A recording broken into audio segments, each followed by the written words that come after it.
Bonjour, ceci est la leçon 26 du cours Guerre et paix au Moyen-Orient. Nous commençons maintenant le chapitre 8 du cours sur les guerres civiles internationalisées en Irak et en Syrie. Cette guerre semble s'apaiser maintenant en Syrie et en Irak. Elle n'est pas complètement terminée. Elle a été spécialement grave en nombre de morts. Elle est la troisième guerre la plus grave du Moyen-Orient depuis un siècle, après la Première Guerre mondiale et la guerre entre l'Iran et l'Irak. Elle correspond à une situation spécialement compliquée. Il y a presque toujours plus que deux camps ou deux adversaires et en Irak et en Syrie, ce qui est assez rare.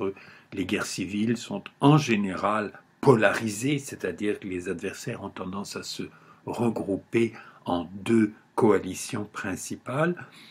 Ces deux guerres ou cette guerre commune de la Syrie et de l'Irak, elle a comporté de nombreuses interventions étrangères, ce qui est beaucoup plus banal dans les cas des guerres civiles.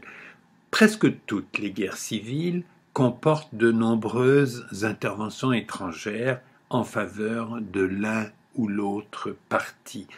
La guerre civile américaine du XIXe siècle est à cet égard un cas presque unique d'un pays qui est suffisamment puissant et suffisamment isolé géographiquement pour que les puissances étrangères n'aient presque pas de capacité d'intervenir dans la guerre civile américaine. Mais dans presque toutes les autres guerres civiles, il y a des interventions étrangères plus ou moins importantes. Plus le pays en guerre civile est faible, plus la probabilité d'intervention dans cette guerre civile est élevée. Et dans le cas de l'Irak et de la Syrie, on observe deux situations de conflit assez différentes. En Irak, c'est l'invasion américaine de 2003 qui a détruit l'État irakien. La violence en Irak, après l'intervention américaine, elle est d'abord une résistance contre les envahisseurs ou du simple banditisme, pas de simple absence d'ordre public, puisque les appareils de maintien de l'ordre de l'Irak ont été détruits par les Américains et n'ont pas été remplacés. J'en ai déjà parlé dans une leçon précédente. Après le rétablissement d'un gouvernement irakien semi-autonome à partir de 2005, on observe de plus en plus de violence des groupes sunnites contre des chiites, puisque les dirigeants politiques irakiens au pouvoir à Bagdad maintenant sont des chiites.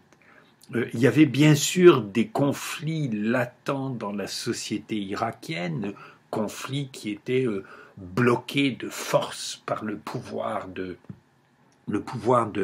Saddam Hussein.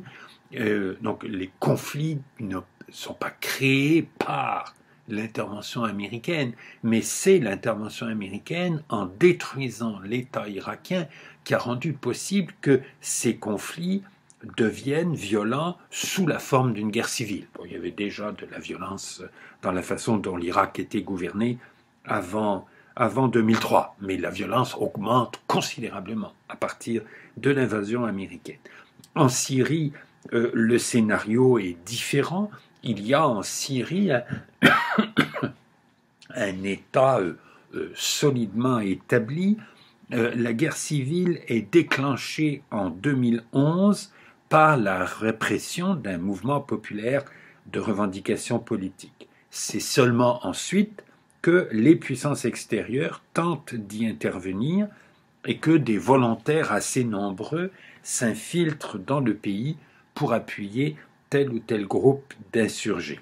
Je commence par l'Irak, puisque là la guerre interne a commencé avant 2011, Puis je parlerai de la Syrie, où la révolte commence en 2011, et ensuite je retournerai en Irak, puisqu'à partir de 2014, les deux guerres fusionnent dans une large mesure, ou deviennent une guerre unique s'étendant sur les deux pays, mais avec des formes de manifestations violentes et d'enjeux assez différents entre les deux pays. Donc je parle d'abord de la situation de guerre civile en Irak après 2003. Donc c'est l'invasion américaine qui a fait augmenter le niveau de violence en Irak sous forme de criminalité pure et simple et sous forme de résistance armée contre l'occupation américaine,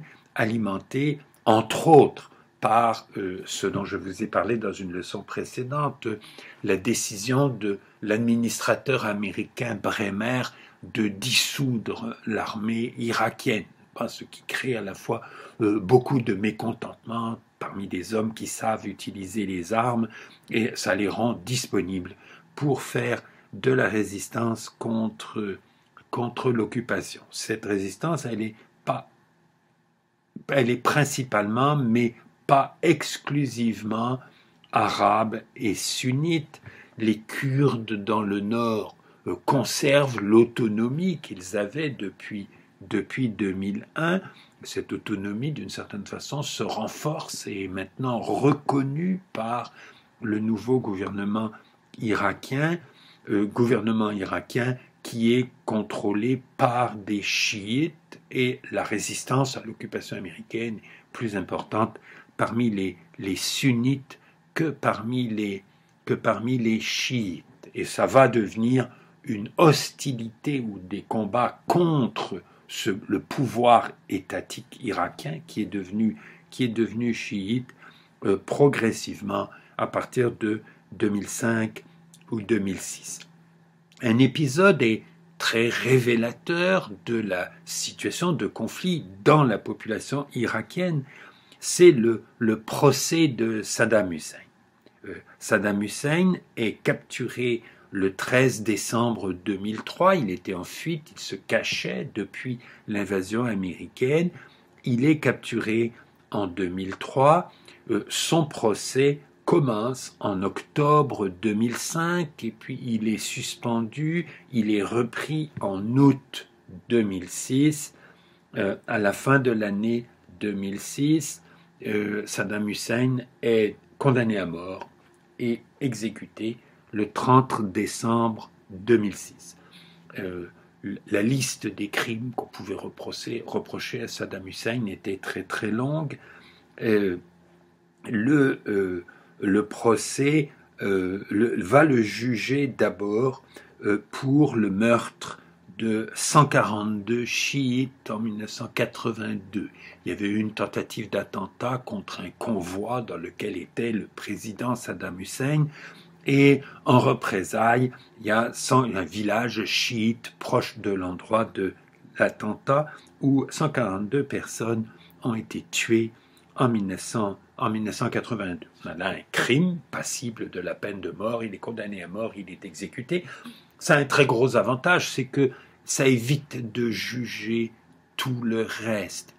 Le procès de Saddam Hussein est un objet de réflexion intéressant pour faire réfléchir tous les gens qui pensent et répètent aujourd'hui en Occident que pour faire la paix dans un pays où il y a eu une guerre civile, ou bien dans un pays où il y a eu une dictature ou un régime politique insupportable, il faut absolument juger les criminels du passé. Pas que la justice, le rôle de l'institution judiciaire est indispensable pour le rétablissement de la paix. Alors, les Irakiens de 2006, de décembre 2006, ils sont dans une situation difficile parce que, évidemment, Saddam Hussein a des admirateurs en Irak. Évidemment, Saddam Hussein, il est considéré comme un tyran et comme un criminel par énormément d'Irakiens. Il est aussi considéré comme un héros par certains d'entre eux, notamment parmi les sunnites, qui étaient ceux qui avaient le meilleur accès au pouvoir politique, ceux qui occupaient les positions de décision les plus importantes en Irak, tant que Saddam Hussein était au pouvoir. Et ces sunnites qui maintenant se sentent exclus du pouvoir, ou au contraire, les détenteurs du pouvoir sont principalement des chiites. Et donc, faire un procès de Saddam Hussein qui essaie de juger tous les crimes, la liste complète qui pouvait être faite des crimes de cet homme, ça aurait duré de façon interminable et ça aurait été un problème difficile pour la paix civile à l'intérieur de l'Irak. Il était important que ce procès soit réglé vite pour que le problème politique interne de l'Irak ne soit pas obligé pendant plusieurs années d'affronter cette difficulté.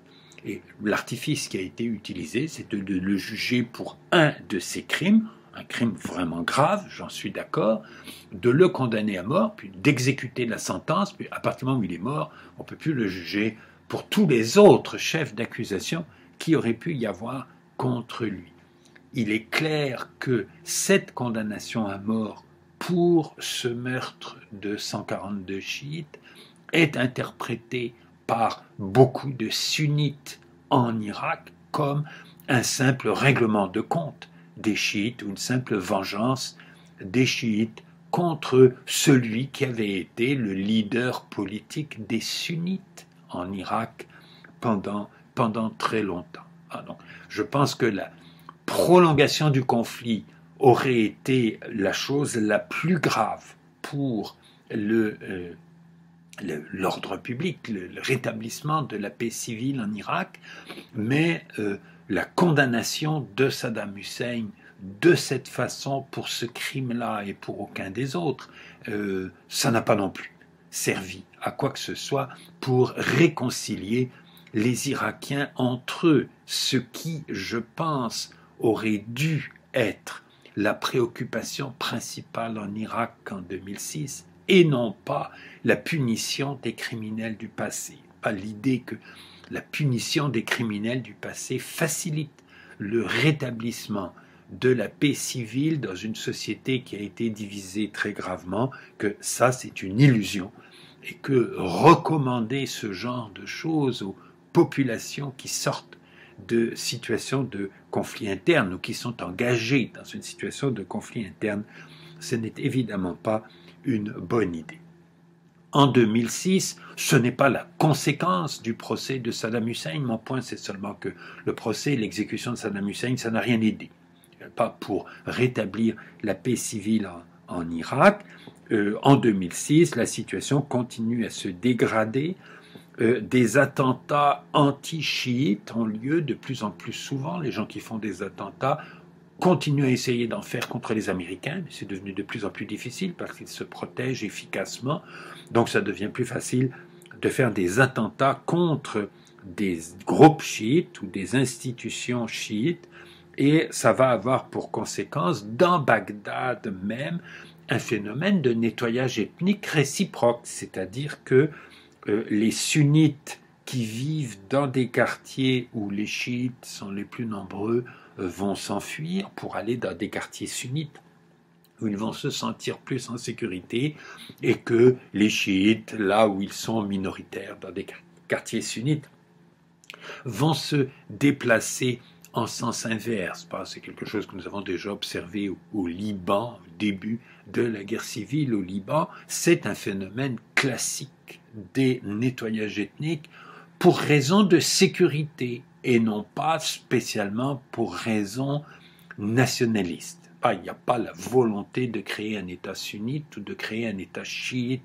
dans l'Irak de 2006. Les villes à majorité sunnite qui sont dans le centre-nord, les chiites sont dans le sud, Bassora est une ville presque entièrement chiite, les sunnites sont dans le nord de l'Irak, et le nord extrême est kurde, mais disons au sud de la zone kurde, mais au nord de Bagdad, la population est en majorité sunnite, et dans la ville de Bagdad, parce que c'était la capitale, la population était mélangée. Et dans les villes du nord du centre-nord de l'Irak, se retrouvent en état d'insurrection contre le gouvernement central, avec les forces américaines qui essaient de reprendre le contrôle de ces villes pour permettre au gouvernement irakien d'y exercer le pouvoir. Lorsque le président Obama entre en fonction en 2009, il annonce son intention de retirer les soldats américains d'Irak. Les forces américaines vont effectivement être réduites progressivement en Irak. Celles qui restent vont être très discrètes. La violence persiste dans le pays. Les politiciens et les médias occidentaux en parlent le moins possible. On nous a parlé énormément de chaque attentat en Irak entre 2003 et 2006. Ensuite, les médias occidentaux et les politiciens occidentaux deviennent très discrets sur ce sujet, comme si le conflit interne en Irak n'avait rien à voir avec l'intervention américaine. Le gouvernement irakien, qui est dirigé à ce moment-là par M. Maliki, dont je vous ai déjà parlé, il est de moins en moins soumis aux Américains. Il est perçu comme sectaire chiite, comme favorisant les intérêts des chiites. Il est perçu comme tel par les sunnites, et probablement il l'est dans une large mesure. Il est proche de l'Iran. Il essaie d'établir de bonnes relations avec l'Iran. Il est proche aussi de Bachar el-Assad, le président syrien, qui est lui-même un allié de l'Iran. Et au début des années 2010, la situation interne de l'Irak reste violente, mais elle l'est moins qu'en 2006, 2007, 2008. Le retrait américain, une certaine stabilisation du gouvernement irakien a pour conséquence que le niveau de violence dans le pays diminue. Ce niveau de violence, il va être relancé en 2014 à partir de la Syrie, où la guerre civile a été déclenchée en 2011 par ce qu'on a appelé les printemps arabes. Et donc je crois que pour comprendre ce qui s'est passé en Syrie, il faut parler un tout petit peu d'abord de ce qui s'est passé dans deux autres pays arabes avant la Syrie, à savoir la Tunisie et la Libye. En Tunisie, les printemps arabes commencent en décembre 2010. On ne les appelle pas encore comme ça, on va les appeler comme ça quand ça va se propager dans d'autres pays. Alors, la Tunisie est le plus moderne des pays arabes, celui où le niveau d'éducation de la population est le meilleur, celui où la situation juridique des femmes est la plus égale avec les hommes, où le code civil a été modifié dès l'indépendance dans les années 50 pour créer des règles du mariage qui sont proches des règles occidentales, avec un mariage monogamique, une limite d'âge pour le mariage des filles, pour qu'on ne puisse pas marier des enfants ou des adolescentes tellement jeunes qu'elles n'ont pas aucun mot à dire sur leur mariage. La Tunisie est le pays où la scolarisation des filles se passe les mieux dans les pays arabes. C'est le pays où le taux de fécondité a baissé depuis longtemps. Les Tunisiennes ont des nombres d'enfants qui sont quasiment les nombres d'enfants des pays développés depuis au moins 20 ans. En 2011, quand éclate la révolte qu'on va appeler les printemps arabes. Donc on a une société qui est passablement moderne, une société qui a la chance de ne pas avoir de division ethno-religieuse importante. Nous allons voir que c'est la chance principale, sans doute de la Tunisie, pour expliquer que cette révolution de 2011 n'a pas tourné à la catastrophe dans le cas de la Tunisie. La Tunisie est aussi un pays qui s'efforce d'avoir le moins de conflits possible avec ses voisins. Il est exceptionnel à cet égard dans le monde arabe. C'est un pays qui a un niveau d'armement, qui a une armée très peu importante, semble-t-il assez compétente, mais toute petite armée qui ne pèse pas très lourd dans le budget du pays et qui n'a pas d'ambition politique dans le pays. Alors, nous savons aujourd'hui que c'est seulement en Tunisie que les printemps arabes ont débouché sur un régime politique plus démocratique et plus libre que ce qui existait avant 2011. Ce régime politique, il connaît de nombreuses difficultés, il en a connu encore plus. Au cours de l'année 2021, il est difficile d'être sûr que la Tunisie va devenir une démocratie durable. Ça a été presque une démocratie depuis 2011, avec beaucoup de difficultés, ce qui est normal pour un nouveau régime démocratique. Ce n'est jamais facile d'établir un nouveau régime démocratique. Je dirais, quand on n'a pas eu la chance d'être colonisé par des Anglais, comme le Canada, c'est difficile d'établir une démocratie sans avoir des difficultés internes très très grandes dans la période de transition. Disons que pour l'instant, la Tunisie est le seul des pays, c'est le pays arabe qui a déclenché les printemps arabes chez les autres, et c'est le seul où ça n'a pas donné un résultat désolant ou catastrophique. La Tunisie a été le déclencheur du mouvement chez les autres, je crois, à cause de la fuite du président. Le président Ben Ali, qui était président de la Tunisie depuis 1989, le président Ben Ali s'enfuit le 14 juillet 2011. Donc il cède très très vite aux manifestations de protestation contre son pouvoir. Il cède bien avant d'avoir épuisé sa capacité de répression. Il aurait pu tenir beaucoup plus longtemps. Il abandonne, il se réfugie, je crois, en Arabie Saoudite avec beaucoup d'argent pour vivre tranquille. Et donc, ça a donné l'idée dans d'autres pays arabes où il y avait là aussi un autocrate au pouvoir depuis très longtemps, comme en Égypte avec Moubarak qui est au pouvoir depuis 1981, il est au pouvoir depuis 40 ans, non, depuis 30 ans, Moubarak, Kadhafi en Libye qui est au pouvoir, lui, depuis 40 ans, un peu plus que 40 ans, et Bachar el-Assad en Syrie.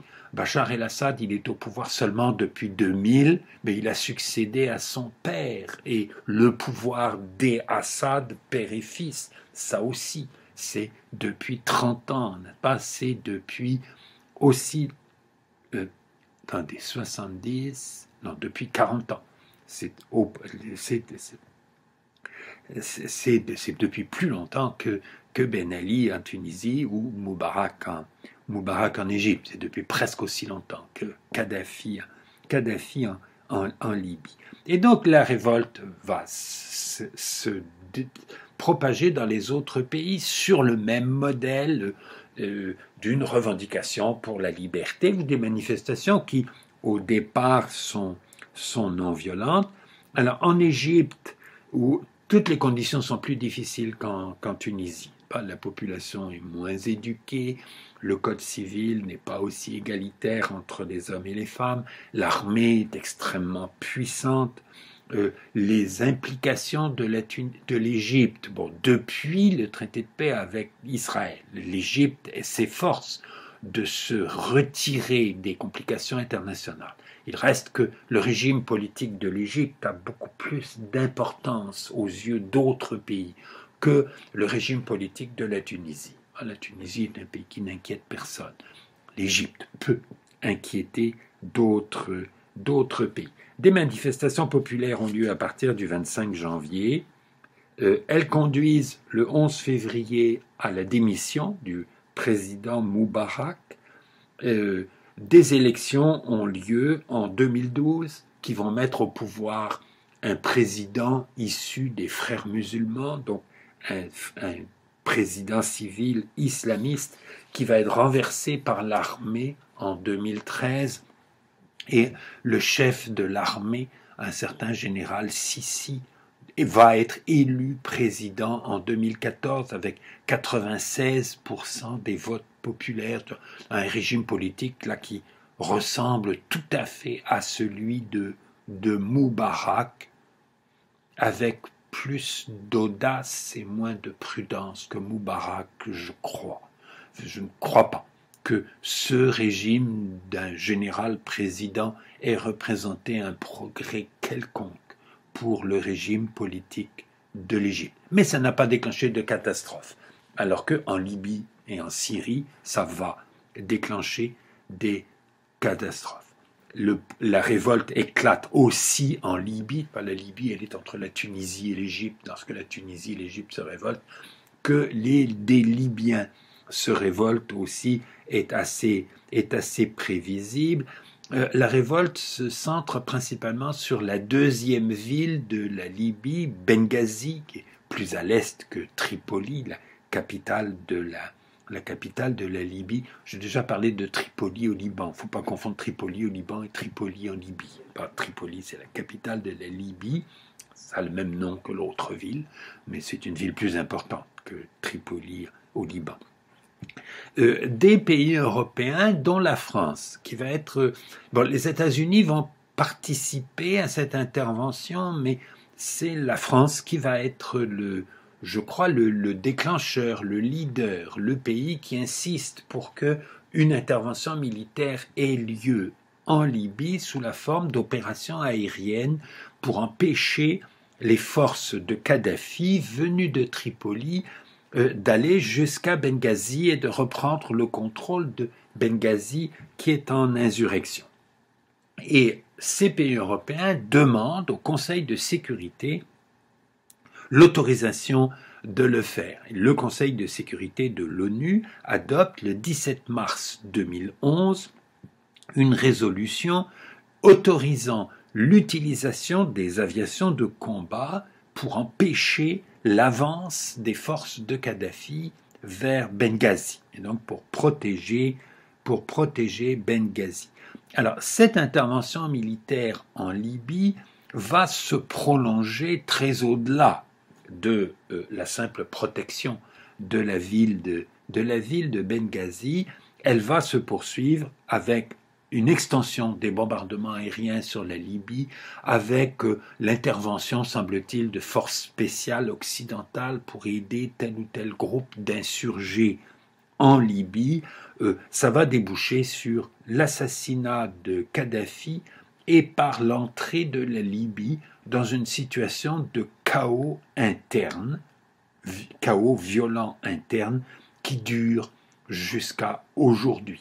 Il y a un gouvernement central reconnu, mais qui, au plan international, qui ne contrôle pas du tout le territoire, et il y a d'autres insurgés contre lui qui sont reconnus par certains États dans le monde et pas d'autres. Il y a une situation de guerre civile complètement catastrophique en Libye, qui n'est pas dans le sujet de ce cours. Je n'ai pas fait entrer la Libye dans le Moyen-Orient que nous étudions.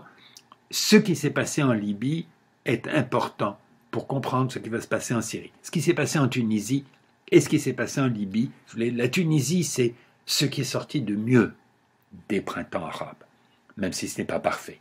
Et ce qui s'est passé en Libye, c'est ce qui est sorti de pire des printemps arabes, ou peut-être ce qui se passe en Syrie. Mais en Syrie, les choses vont se passer de façon très différente parce que il était beaucoup plus difficile de renverser Bachar el-Assad que de renverser Kadhafi. C'est quelque chose qu'il faut comprendre et que je crois que les dirigeants occidentaux qui se sont mêlés de faire des déclarations, de vouloir aider une insurrection en Syrie, ont ignoré en 2011, ce que les Syriens vont payer très cher. Alors, quelle est la situation de la Syrie au départ? Le niveau de scolarisation de la population est moins bon qu'en Tunisie, mais assez bon, meilleur qu'en Égypte. Ici aussi, le dirigeant semble indélogeable. L'aspiration à plus de liberté repose sur le même type d'évolution culturelle que la Tunisie. La Syrie est un pays où, comme en Tunisie, mais comme en Tunisie 10 ans plus tôt, 20 ans plus tôt, la situation des femmes s'améliore beaucoup, la population est plus instruite. Et l'aspiration à plus de liberté est évidemment très grande chez beaucoup de Syriens face à ce régime de Bachar el-Assad qui est extrêmement oppressif. Mais, alors la différence, il y a plusieurs différences très importantes entre la Syrie et la Tunisie. C'est que la Syrie a une armée très puissante, ce qui n'est pas le cas de la Tunisie. Et surtout, c'est le point le plus important à comprendre, je crois, pour comprendre ce qui va se passer ensuite, c'est que la structure interne du peuplement de la Syrie rend les choses bien plus dangereuses qu'en Tunisie ou même en Égypte. En Égypte, la population est divisée entre des musulmans et des chrétiens, les Coptes. Et pendant la période qui suit 2011, où il y a un certain nombre de manifestations de violence en Égypte, même si ça ne tourne pas à la guerre civile, certaines de ces violences ont eu la forme de provocation de certains extrémistes musulmans contre des Coptes, pas les Coptes considérés comme des étrangers, comme des gens qui ne devraient pas être là. Et le moyen, je crois, pour des groupes qui veulent dégrader la situation en Égypte, de faire dégénérer la situation en Égypte.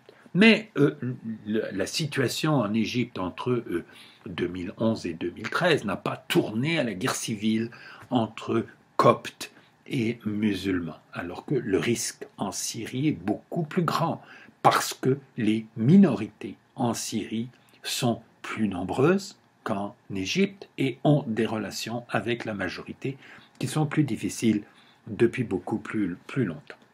Alors je vous rappelle comment ça s'est passé. Les manifestations de protestation commencent non pas à Damas, mais à Deraa, une ville moyenne dans le sud du pays. Des manifestations commencent le 15 mars 2011. Elles sont réprimées immédiatement de façon violente par les forces de sécurité locales. Et le président Assad fait des déclarations qui au tout début semblent conciliantes, comme s'il espérait que les choses vont se calmer et que semblant désapprouver la violence de la répression qui a été faite. Les choses vont tourner beaucoup plus mal pour deux raisons.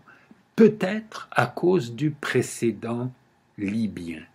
Les Syriens savent, les Syriens qui sont tentés par la révolte contre le régime pour l'obliger à changer, ils savent que le 17 mars, le Conseil de sécurité a adopté une résolution pour autoriser les pays occidentaux à intervenir en Libye pour appuyer la révolte, pour protéger la révolte contre la répression du pouvoir central.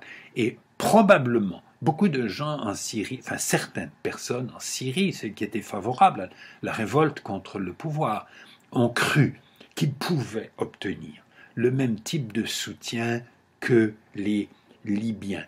Et certains dirigeants occidentaux font des déclarations concernant la Syrie qui ressemblent à la promesse de faire la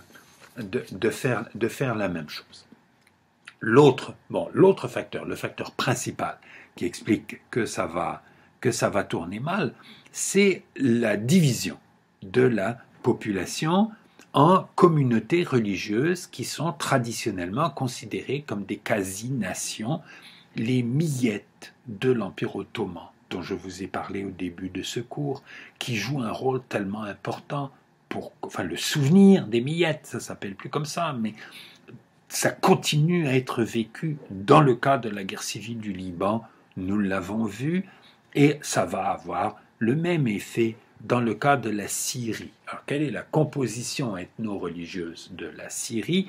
En gros, il y a à peu près 60% de la population, donc une majorité très nette, qui sont des gens de langue arabe et des musulmans sunnites.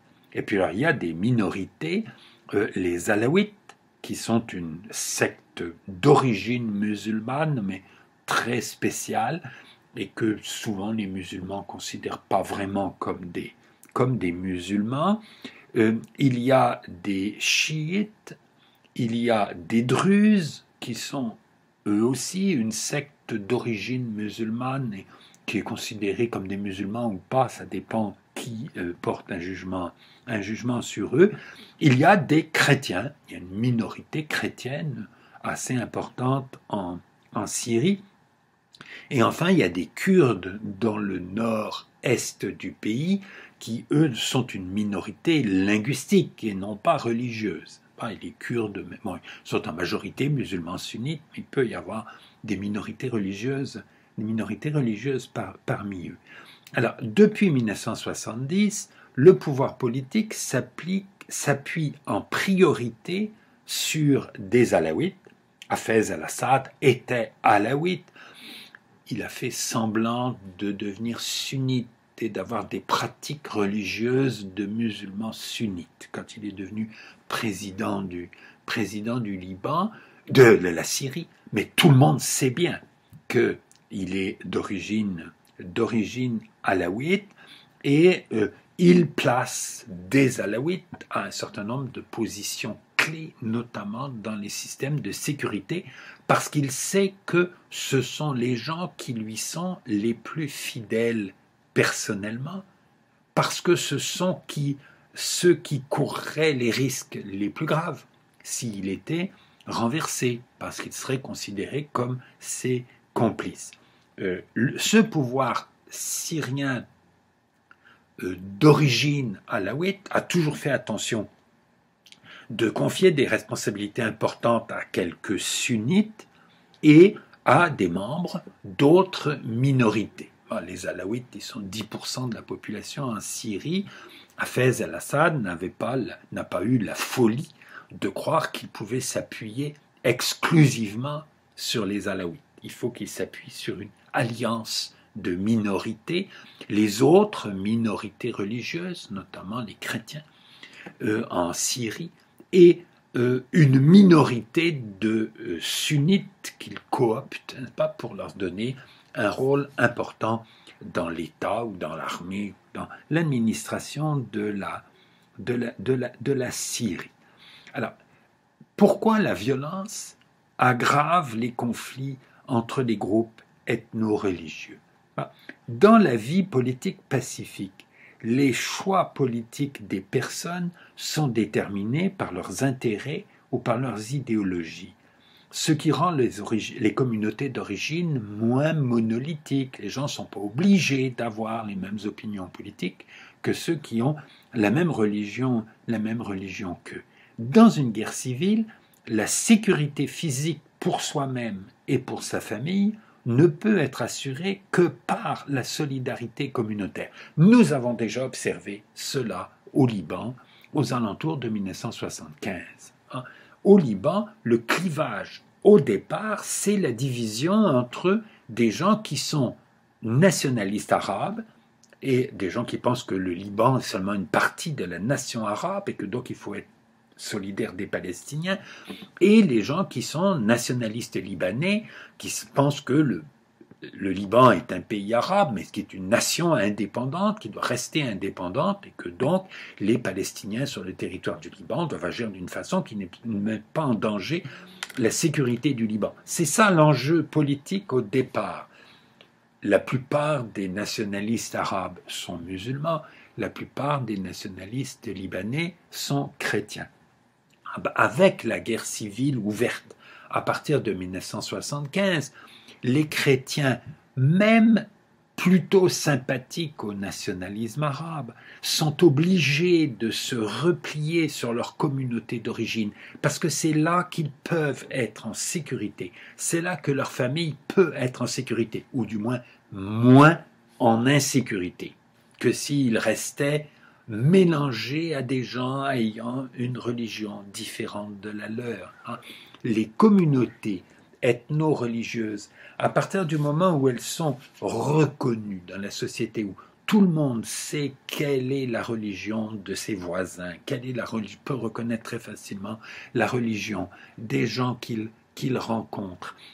Dans cette société-là, la violence aggrave les divisions entre les groupes religieux et diminue l'importance des options politiques. Pas les choix politiques jouent moins de rôle. Il faut absolument se joindre à la communauté religieuse dont on fait partie.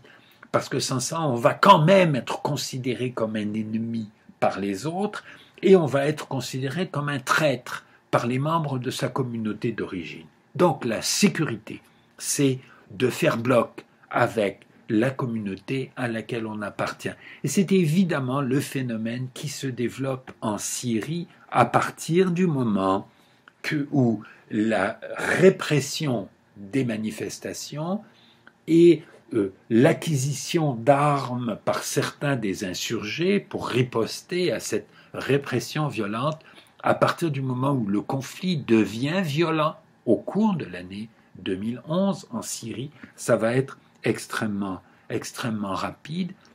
Le conflit devient un conflit dans lequel les alignements vont se faire sur une base ethno-religieuse. Alors, les insurgés dont l'objectif est peut-être la liberté au début de la révolte, ils sont de plus en plus supplantés par des islamistes radicaux parce que c'est eux qui vont être les plus efficaces pour s'armer, utiliser la violence, s'organiser pour faire constituer des groupes d'insurgés. Et les Alaouites, la secte d'origine du président, qui évidemment se sentent menacés dans cette situation, ils vont faire bloc pour faire fonctionner les services de sécurité ou l'armée de l'État syrien. Il va y avoir énormément de désertion dans l'armée au début de la révolte, mais ceux qui vont rester, ce sont les Alaouites et ceux qui choisissent de rester solidaires, de rester liés aux Alaouites, pas qui deviennent la structure principale de l'appareil de répression en Syrie. Pour comprendre pourquoi ça s'est passé comme ça, il faut revenir un tout petit peu en arrière. Il s'est passé entre 1979 et 1982, il y a déjà eu une révolte violente d'islamistes contre le pouvoir de Hafez el-Assad, du père du président syrien de 2011. Et un des épisodes de cette révolte est extrêmement frappant. Le 16 juin 1979, un groupe d'insurgés islamistes armés pénètre dans une école militaire, dans une école d'élèves officiers à Alep. Et ils séparent les élèves officiers, ceux qui sont alaouites d'un côté, ceux qui ne le sont pas de l'autre, et ils tuent tous les alaouites.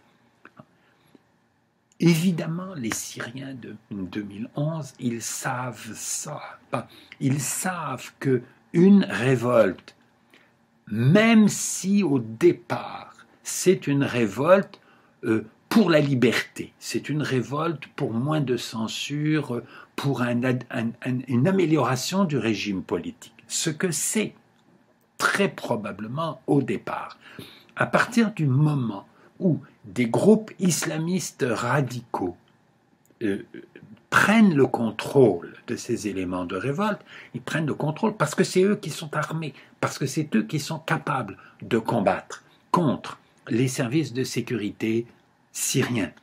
Et les Alaouites, dans la population syrienne, ils savent que leur défaite, ça peut vouloir dire quelque chose qui ressemble à ce qui s'était passé à Alep en 1979. Je veux vraiment que vous ne pensiez pas que je suis en train de chercher qui sont les bons et qui sont les méchants dans ce conflit.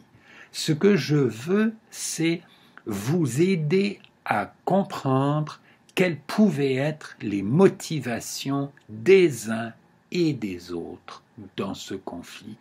Il était inévitable que les Alaouites syriens considèrent cette révolte comme quelque chose de très dangereux pour eux.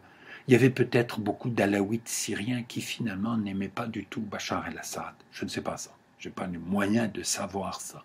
Mais à partir du moment où une révolte armée s'oppose au pouvoir de Bachar el-Assad, essayer de sauver le pouvoir de Bachar el-Assad devient, aux yeux de beaucoup d'Alaouites syriens, une question de vie ou de mort pour eux et pour leur famille et pour l'ensemble de leur communauté.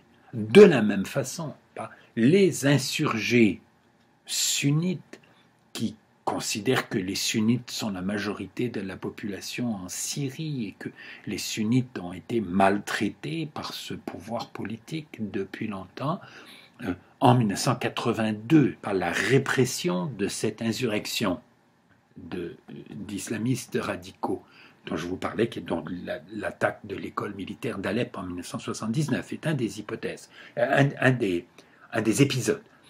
En 1982, l'armée syrienne, obéissant au président Hafez al-Assad, va détruire tout le centre de la ville de Hama, qui est une ville moyenne au nord de Damas, dans lequel il y avait des islamistes radicaux retranchés, et l'armée a tout démoli. Et on n'a pas fait de choix entre les civils insurgés et les civils qui étaient seulement des malheureux qui habitaient là. Il y a une répression extrêmement brutale là aussi. Les différents combattants de cette guerre civile savent qu'est-ce qu'ils risquent selon qui gagne ou qui perd dans cette guerre civile. Et les minorités autres que les Alaouites, bien sûr les Alaouites sont la minorité la plus fidèle à Bachar el-Assad, peut-être à leur corps défendant, peut-être parce qu'ils pensent qu'ils n'ont pas le choix. Et les autres minorités, notamment les chrétiens, vont penser que le pouvoir du minoritaire Bachar el-Assad, qu'on continue à percevoir comme un alaouite, que ce pouvoir-là est moins dangereux pour eux que le pouvoir d'islamistes radicaux. À partir du moment où ce sont des islamistes radicaux qui prennent le contrôle de la révolte, parce que la révolte est devenue violente. C'est pourquoi je pense que les pays occidentaux qui ont apporté une aide aux insurgés en Syrie ont commis une erreur très très grave. Si la révolte devient violente, il est inévitable qu'elle ait ce type de conséquences. Et c'est pourquoi le discours qui a été tenu dans les pays occidentaux, et notamment en France, pas que le départ de Bachar el-Assad est la condition sine qua non du rétablissement de la paix en Syrie, que ce départ, ce n'était pas la solution. De nouveau, je ne veux pas prendre la défense de Bachar el-Assad. Évidemment, il a une responsabilité personnelle énorme dans le fait que cette révolte ait eu lieu, à cause de la façon dont il gouvernait la Syrie avant, et à cause de la répression qui est faite de cette révolte dès le début. Mais le rétablissement de la paix, ça ne passe pas par la punition des méchants. La question, c'est est-ce que Bachar el-Assad peut être renversé en Syrie sans que ça donne le même résultat que le renversement de Kadhafi en Libye, c'est-à-dire un chaos qui, dans le cas de la Libye, aujourd'hui, dure depuis 10 ans. C'est vrai que la Syrie est en chaos, mais aujourd'hui, ce pouvoir de Bachar el-Assad, il est toujours en place. C'est lui qui est en train de gagner la guerre civile en Syrie, parce que c'est lui qui est arrivé à conserver suffisamment de soutien dans la population syrienne principalement dans les minorités, qui considéraient l'arrivée d'islamistes radicaux au pouvoir comme plus dangereuse pour eux que le maintien de ce tyran qu'on peut trouver aussi antipathique qu'on veut, mais presque certainement le slogan utilisé à l'extérieur que son départ du pouvoir était la condition du rétablissement de la paix, ça c'est une analyse fausse depuis le début. Les interventions extérieures dans ce conflit, alors elles ont eu sûrement des motivations humanitaires, et qui sont des interventions humanitaires égoïstes. C'est la même chose pour la Libye. Pourquoi l'intervention en Libye des Européens? À cause de la crainte d'un afflux important de réfugiés en Europe. Il y aura la même préoccupation en Syrie.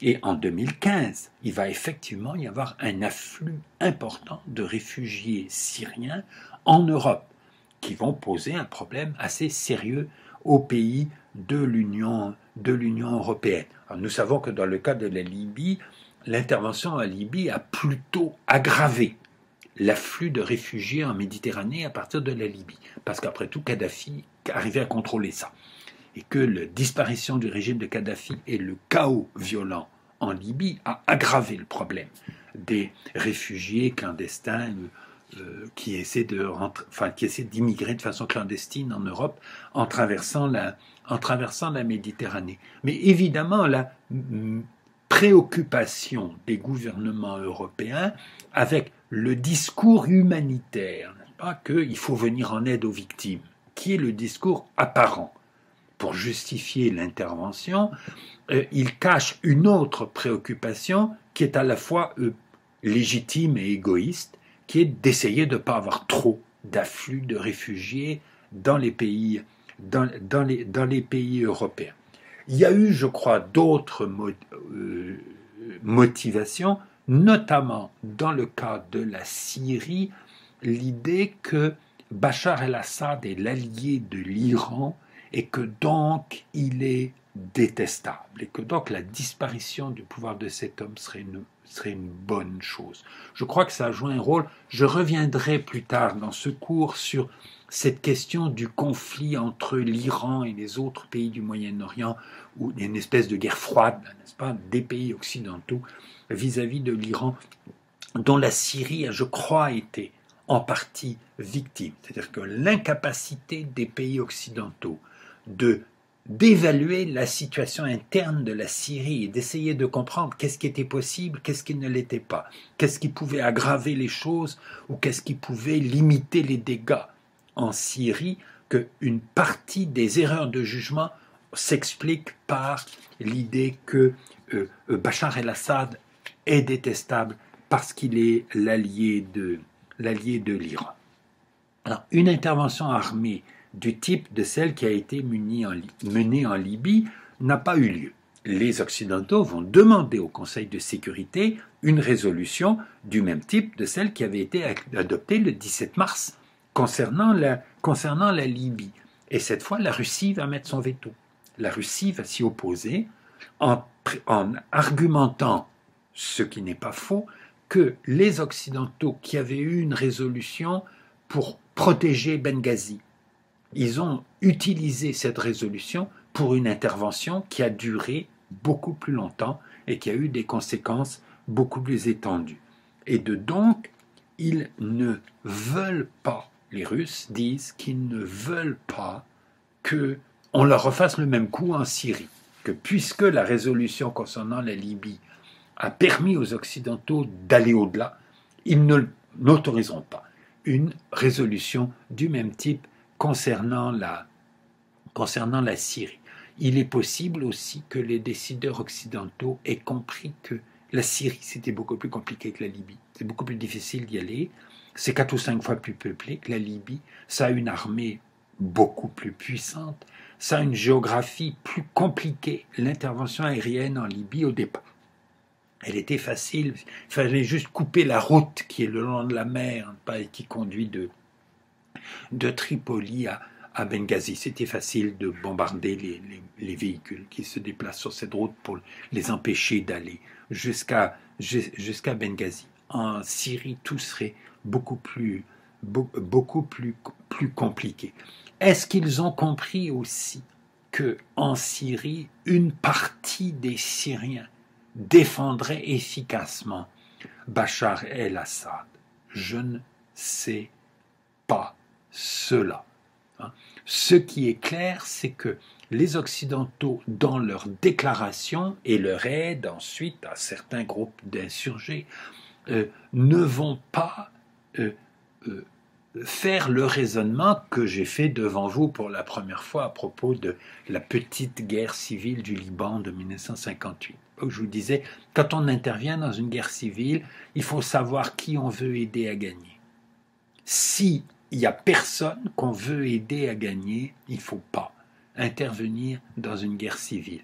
Les Occidentaux qui ont aidé tel ou tel groupe d'insurgés en Syrie n'ont jamais su qui ils voulaient aider à gagner. Il y avait seulement le discours « il faut que Bachar el-Assad s'en aille ».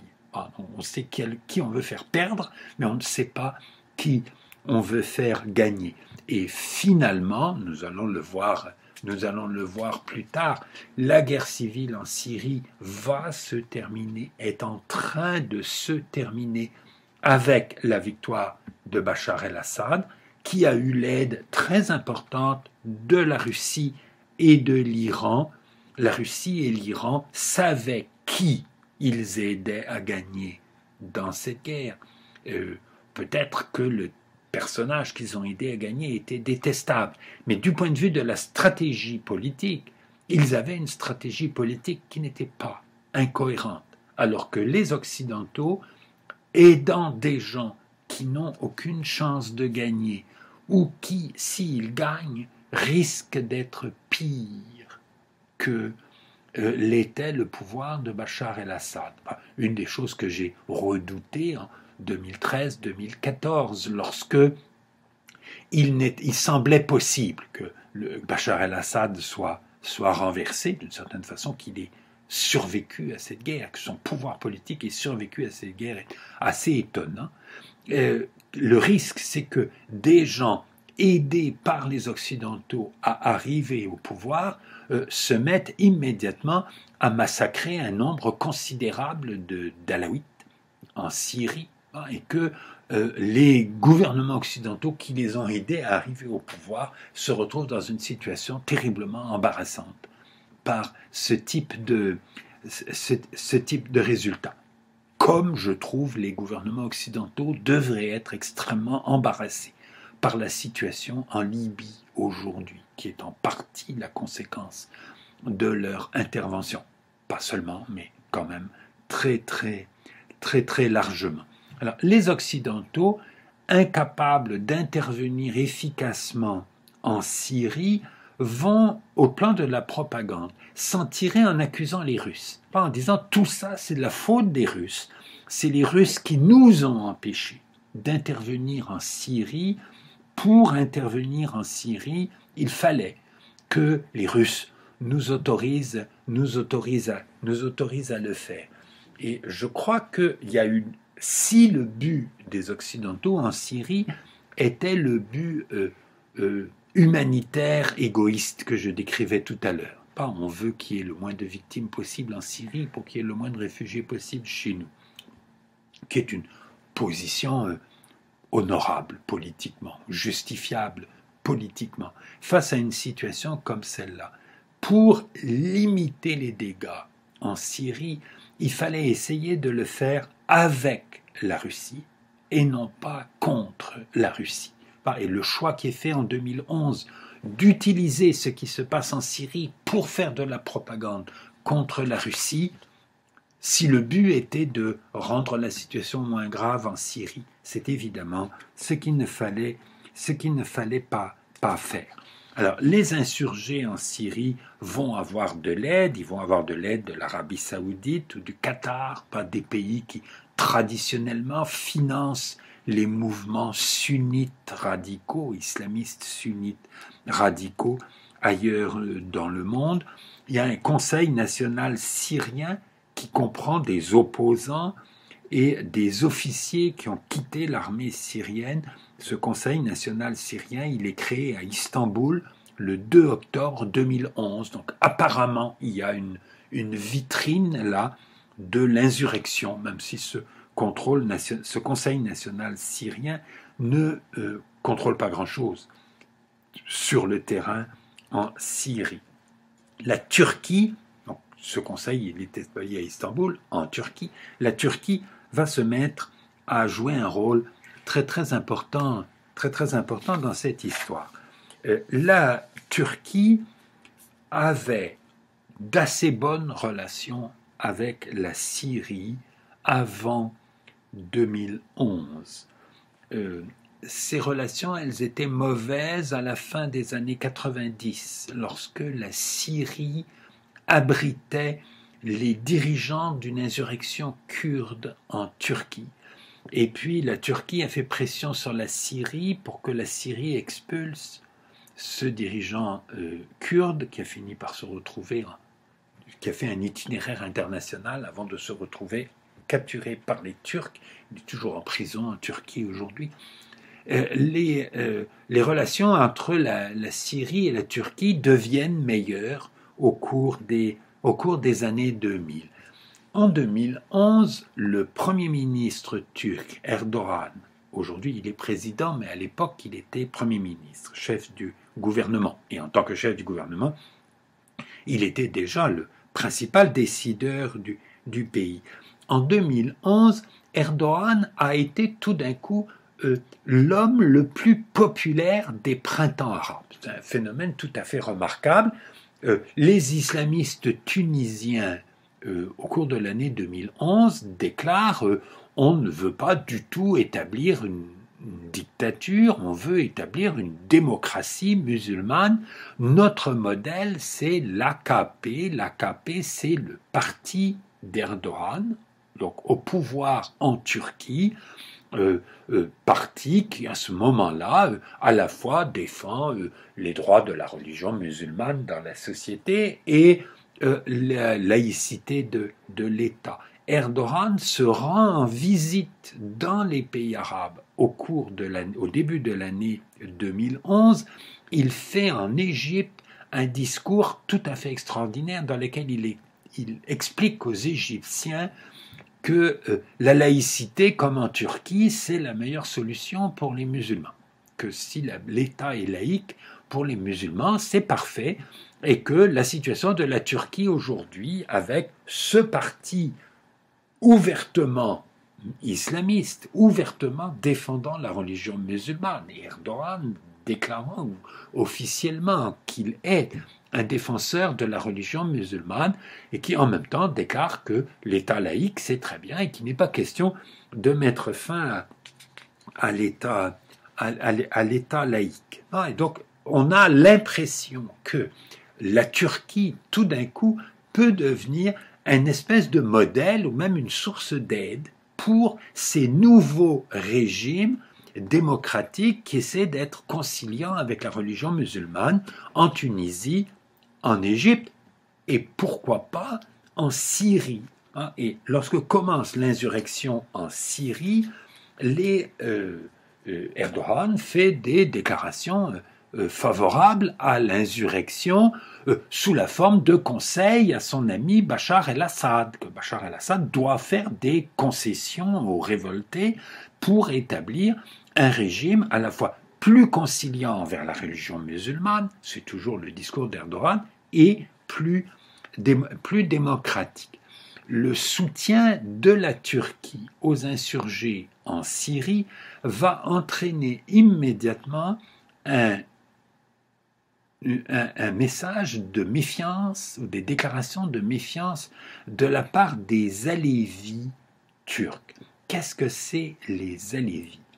C'est une branche originale du chiisme. Ce sont des chiites, mais ce sont des chiites très différents de l'Iran.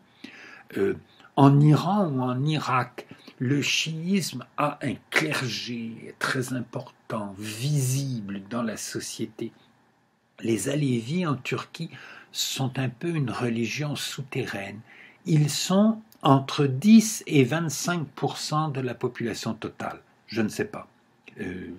Je ne peux pas avoir de jugement définitif sur ces chiffres, parce qu'ils sont une communauté religieuse plus ou moins clandestine, à la différence des chrétiens qui étaient des millettes dans l'Empire ottoman et qui sont devenus aujourd'hui très très peu nombreux en Turquie, mais qui continuent à être des communautés reconnues, officielles, qui ont leurs propres écoles, etc. Les Alévis, ils sont invisibles. L'État les considère comme des musulmans comme les autres, eux-mêmes se considèrent comme des musulmans, pas comme les autres, et votent en général pour les partis laïques, notamment pour le Parti républicain du peuple, le parti créé par Mustafa Kemal vers 1930 et qui existe toujours en Turquie aujourd'hui et qui est le principal parti d'opposition à l'AKP et qui est le parti pour lequel votent les gens pour qui c'est important que la Turquie reste un État laïque. Il est logique que les minoritaires religieux préfèrent un État laïque à un État confessionnel. Ils savent que le risque d'être brimé ou d'être persécuté serait plus grand si la Turquie devenait officiellement un État musulman. Ce serait évidemment un État musulman sunnite. Ce ne serait pas un État musulman alévi. Et donc, ces alévis qui peut-être aussi ressentent une sorte d'affinité avec les alaouites syriens, soit peut-être des similitudes de doctrine, je ne sais pas ça, soit tout simplement la solidarité naturelle des minoritaires.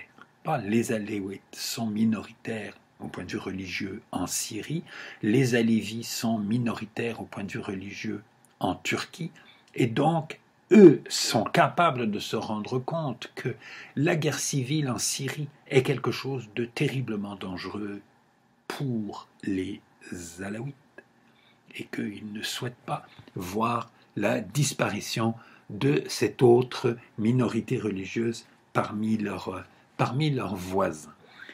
J'ai voulu mentionner cela. Les alévis ne seront pas un facteur important ni pour déterminer la politique de la Turquie, qui ne va pas tenir compte des mises en garde des alévis, ni pour le déroulement du conflit en Syrie. Mais je voulais souligner cela à cause de l'importance des enjeux de 2011. 2011 est une année très très importante pour réfléchir aux enjeux politiques à long terme des pays musulmans. À quelles conditions la religion musulmane peut-elle être compatible avec la démocratie? Il y a un certain nombre de gens aujourd'hui qui répètent que c'est impossible, pas que ça ne peut pas, que la religion musulmane c'est nécessairement la charia, que c'est la volonté de Dieu qui est la base des lois justes et que donc le pouvoir du peuple ça n'a rien à voir. Le même argument pouvait être utilisé dans le passé avec le catholicisme. L'Église catholique institutionnelle a été hostile à la démocratie jusqu'à la Deuxième Guerre mondiale. Il y avait des catholiques qui acceptaient la démocratie, notamment en France. Mais l'appareil officiel de l'Église catholique, et notamment les déclarations des papes, étaient hostiles à la démocratie, parce que les lois elles doivent être conformes à la volonté de Dieu, telle que l'exprime l'Église, l'enseignement de l'Église catholique, et pas du tout à la volonté du peuple. Pas si la volonté du peuple est opposée à la volonté de Dieu, c'est le peuple qui a tort. Et voilà, il n'est pas question de faire de la démocratie. Bon, l'Église catholique a changé de position au cours du XXe siècle là-dessus, avec des difficultés, et en partie parce que se sont constitués en Europe, et notamment en Italie, le pape il est en Italie, des partis démocrates chrétiens, c'est-à-dire des partis politiques à la fois socialement conservateurs, pas hostiles du tout à l'Église catholique, et déclarant qu'ils sont favorables à la démocratie. Et dans les années 2000, ou encore aux alentours de 2011, quand Erdogan faisait son discours favorable à la laïcité en Égypte, l'AKP turc pouvait être vu comme un parti démocrate musulman, au sens où les partis démocrates chrétiens en Europe ont facilité la réconciliation entre l'Église catholique et la démocratie. Peut-être que c'est plus difficile dans le cas des pays musulmans. Je pourrais expliquer longtemps pourquoi c'est plus difficile dans les pays musulmans que dans les pays catholiques. Je l'ai fait un tout petit peu au début de ce cours déjà. Mais il me semble que ce n'est pas raisonnable de supposer que c'est définitivement impossible. Les pays catholiques ont pu devenir des démocraties, les pays musulmans pourront un jour devenir des démocraties. Est-ce que ça sera beaucoup plus difficile ou seulement un peu plus difficile que dans le cas des pays catholiques? On ne peut pas savoir ça. Mais ce qui s'est passé en 2011, ce qui se passe aujourd'hui en Tunisie, comment a évolué le parti AKP en Turquie, tout ça est révélateur pour réfléchir à cette question. La deuxième question que ça pose pour la démocratie dans les pays musulmans, c'est comment les majorités musulmanes traitent leurs minorités. Et c'est là que le problème tragique des Alaouites syriens ou le problème beaucoup moins tragique des Alévis en Turquie. Les Alévis en Turquie ne sont pas spécialement maltraités par la majorité. Ils ont peur de l'être, c'est tout. C'est pour ça qu'ils préfèrent avoir un État laïque et c'est pour ça qu'ils votent pour le parti républicain du peuple. Donc, dans la réflexion sur les chances des pays musulmans de devenir des démocraties dans l'avenir, l'ensemble des questions qui se sont posées en 2011, dans le contexte de la Syrie et des pays concernés par la guerre civile en Syrie, c'est un élément important. La Turquie va jouer concrètement un rôle important dans la guerre en Syrie dès le début, d'abord en accueillant sur son territoire un très grand nombre de réfugiés syriens et en laissant passer sur son territoire beaucoup de volontaires encouragés par les Français ou les Américains.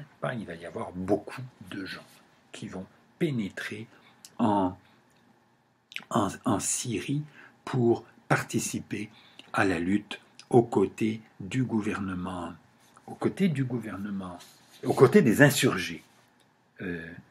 des insurgés syriens. Le gouvernement syrien va recevoir aussi une aide extérieure. Il reçoit une aide de la Russie qui fournit des armes à Bachar el-Assad. L'alliance avec l'URSS est ancienne, pas pour la Syrie. La Syrie est restée une alliée de la Russie. L'Union soviétique avait établi une base navale à Latakia, un port sur la Méditerranée, au nord de la Syrie. Cette base, elle est toujours là, occupée utilisée par la flotte russe. L'Iran aussi va fournir des armes et très probablement des hommes qui vont combattre aux côtés des forces syriennes obéissant au gouvernement central. Là aussi, c'est une alliance très ancienne. Nous savons que entre 1980 et 1988, la Syrie a été le seul allié déclaré de l'Iran dans la guerre contre l'Irak. Le Hezbollah libanais va envoyer des forces organisées en Syrie pour combattre aux côtés des forces gouvernementales syriennes. Ces forces du Hezbollah, assez efficaces, bien entraînées, ont déjà combattu contre les Israéliens en 2006.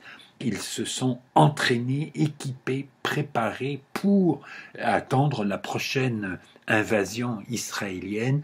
C'est donc une force armée très sérieuse qui est envoyée en Syrie pour aider le maintien au pouvoir de Bachar el-Assad. Là aussi, c'est très logique, pas de la part du Hezbollah. Le Hezbollah a absolument besoin des livraisons d'armes iraniennes. Les livraisons d'armes iraniennes au sud-Liban, elles passent par la Syrie, évidemment. Quant au pouvoir irakien, il va être lui aussi discrètement favorable au maintien au pouvoir de Bachar el-Assad, sans pouvoir le dire ouvertement, parce qu'il dépend trop de l'aide américaine qui États-Unis qui par ailleurs font des déclarations favorables à l'insurrection. Alors, ce conflit en Syrie, il est très très grave. On nous dit que entre 2011 et 2020, il a fait environ 400 000 morts. Je ne peux pas garantir ce chiffre, mais si nous comparons ce chiffre au nombre de morts qu'a fait la guerre civile au Liban, bon, le Liban est 6 fois moins peuplé que la Syrie. La guerre civile au Liban a duré 15 ans, là ça dure 9 ans. La guerre civile au Liban a fait 150 000 morts. On est dans les mêmes ordres de grandeur. Je ne peux pas garantir ces chiffres. Ce sont des chiffres qui sont plausibles ou raisonnables. À propos de la guerre entre l'Irak et l'Iran, je vous ai dit, je crois que le chiffre d'1 million de morts au total pour cette guerre est un peu bas. Ça ne m'étonnerait pas que le chiffre réel soit plus élevé. Dans le cas de la Syrie, ce chiffre de 400 000 morts est plausible. C'est peut-être plus élevé, c'est peut-être un peu moins élevé. Il n'y a pas de source que je connaisse qui permette d'être plus précis sur ce point. En 2013-2014, la guerre civile de Syrie a failli connaître un épisode qui aurait pu représenter une chance d'y mettre fin. C'est la crise de l'utilisation des armes chimiques. Le président Obama, au début de la guerre civile en Syrie, avait parlé d'une ligne rouge. En août 2012, il a déclaré « Nous avons fait savoir de façon claire et nette à toutes les forces dans la région qu'il s'agissait d'une ligne rouge pour nous et qu'il y aurait des conséquences énormes si des armes chimiques entraient dans le champ du conflit. » Ça a été interprété par tout le monde comme une menace d'action militaire. Je crois que ce n'était pas cela, nécessairement. Une attaque chimique a lieu dans la banlieue de Damas en août 2013. Elle est attribuée par un rapport de l'ONU aux forces de Bachar el-Assad. Il y a toute une discussion sur ce rapport, il y a des gens qui disent c'est pas sûr, etc. Je n'ai pas d'opinion définitive sur qui a utilisé des armes chimiques à cet endroit-là. Ce qui est intéressant, c'est ce qui s'est passé ensuite. Parce que, contrairement à ce qu'on dit par Obama, il n'a rien fait à ce moment-là. Il n'a rien fait, ça veut dire qu'il n'a pas cogné. Il aurait dû cogner. Il y a cette idée saute, pas que faire quelque chose dans une situation comme la guerre civile en Syrie, ça veut dire utiliser la force. Or, Obama, à ce moment-là, fait quelque chose d'assez intelligent. Il parle avec les Russes. Et les Américains et les Russes se mettent d'accord pour détruire les armes chimiques présentes en Syrie. Et effectivement, ils vont aller confisquer les armes chimiques qui existent en Syrie et les détruire sur un bateau qui a été mis en Méditerranée. On amène les armes chimiques sur le bateau, puis des procédés pour les neutraliser.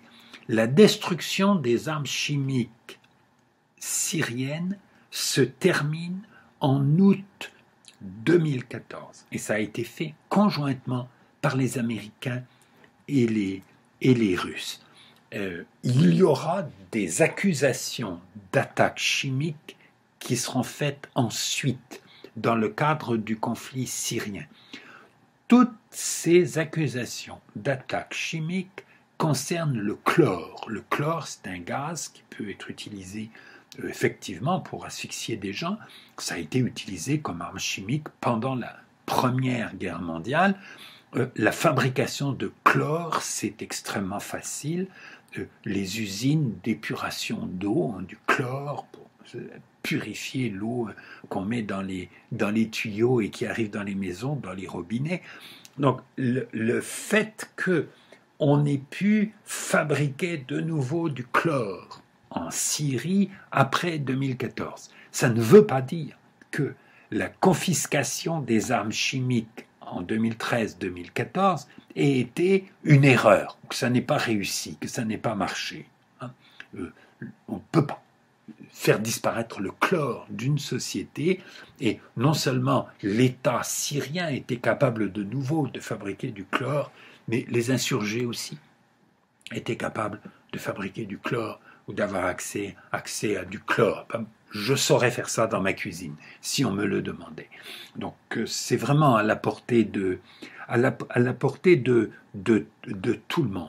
Donc l'élimination des armes chimiques, peut-être que ça a limité un peu le nombre de victimes qu'auraient pu faire les armes chimiques dans ce conflit. Ça n'a pas eu une grande importance militaire. Ça aurait pu avoir une grande importance diplomatique, parce que ça aurait pu être un pas dans la bonne direction. Je vous ai dit, il y a longtemps, dans une leçon précédente, que pour faire la paix entre Israël et l'Égypte avait besoin d'utiliser les Américains, parce que c'était les Américains qui pouvaient faire pression sur Israël. Pour limiter la guerre civile en Syrie, ou pour mettre fin à la guerre civile en Syrie, les Occidentaux devaient le faire avec la Russie. Parce que c'est la Russie qui était l'allié de la Syrie, et parce que c'est la Russie qui avait des moyens de pression sur la Syrie, des moyens de pression qui ne sont pas seulement des menaces. Menacer de cogner, ce n'est pas une méthode efficace pour obtenir un résultat politique. Et je pense que depuis le début de la guerre en Syrie, les Occidentaux, qui avaient la préoccupation légitime de limiter cette guerre, d'éviter les conséquences qu'elle pouvait avoir ailleurs, y compris dans les pays européens, avec l'afflux de réfugiés, qu'il ne fallait pas utiliser cette guerre pour faire des reproches à la Russie ou pour accuser la Russie. Il fallait coopérer avec la Russie pour essayer de limiter cette guerre. Et c'est ce qui semble s'amorcer en 2013, que sur ce problème précis des armes chimiques, tout d'un coup, il y a une coopération entre les Américains et les Russes. Et il est très dommage que ça n'ait pas eu de suite. Pas qu'il n'ait pas compris que si ça pouvait limiter l'utilisation des armes chimiques dans le conflit, peut-être que ça pouvait être utilisé pour obtenir d'autres résultats souhaitables, pour limiter cette guerre et même éventuellement en mettre fin. Les Occidentaux avaient le choix, coopérer avec la Russie pour calmer les choses en Syrie, ou utiliser la gravité de ce qui se passe en Syrie pour accuser la Russie. Ils ont presque toujours fait la deuxième chose. En 2013, on a l'impression qu'ils sont capables de commencer à faire l'autre, c'est-à-dire de coopérer avec les Russes. Ce qu'il fallait faire pour essayer de limiter ce conflit en Syrie. Je ne sais pas exactement pourquoi cette coopération américano-russe amorcée en 2013 a pris fin ensuite. Peut-être est-ce à cause d'un tout autre problème, c'est la situation en Ukraine. En Ukraine, il y a en 2014 le renversement d'un gouvernement ukrainien qui était pro-russe par une insurrection pro-occidentale, par une révolte populaire, ce n'est pas une révolte violente, mais qui renverse ce président pro-russe et le remplace par quelqu'un qui a le soutien des pays occidentaux. Ça va dégrader beaucoup la capacité de coopération entre les Américains et les Russes. Parce que bien évidemment, pour les Russes, ce qui se passe en Ukraine a beaucoup plus d'importance que ce qui se passe en Syrie. Et que la possibilité de coopérer avec eux en Syrie diminue si il y a un conflit qui se développe entre eux et les Occidentaux à propos de ce qui se passe en Ukraine. Je ne sais pas ça avec certitude, mais peut-être que la situation intérieure ukrainienne a contribué à aggraver la situation des Syriens, parce que la coopération américano-russe en Syrie pour essayer de limiter le conflit qui s'amorce en 2013 ne va pas se poursuivre après 2014. En 2014, la situation de violence en Irak et la guerre civile en Syrie vont fusionner. C'est ce dont nous allons parler dans la prochaine leçon. Je vous remercie de votre attention.